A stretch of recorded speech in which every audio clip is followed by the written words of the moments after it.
ان الحمد للہ والصلاة والسلام علی نبی۔ طالوت جس وقت جالوت کے مد مقابل ہوئے تو کیا دعا کی تھی؟ سورہ بقرہ کی آیت نمبر 250 نے اس کو بیان کیا۔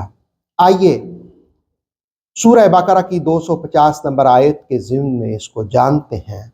وَلَمَّا بَرَزُوا لِجَالُوتَ وَجُنُودِهِ، اور جب ان عظیم لوگوں کا سامنا جالوت اور اس کے لشکر سے ہوا،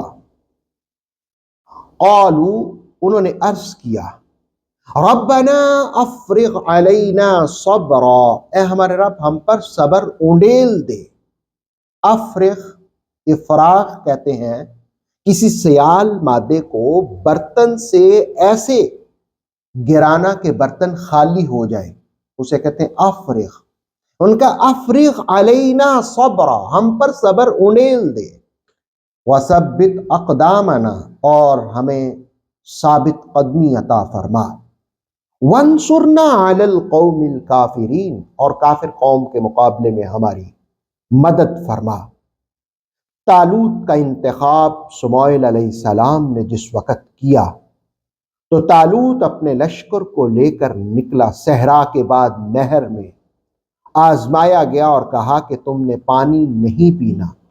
ہزاروں کی تعداد میں آزمائش میں ناکام ہوئے، 313 بچ گئے۔ جس وقت جالوت اور اس کے لشکر کا سامنا ہوا تو ایمان والوں نے، ان کے سربراہ نے، طالوت نے دعا مانگی، مولا ہمیں صبر سے نواز دے، ہمیں ثابت قدمی عطا فرما، ہمیں فتح عطا فرمانا۔ دعا مشکلوں میں ایک روشنی کی کرن ہوتی ہے، دعا مایوسیوں کے اندھیروں میں ایک امید ہوتی ہے۔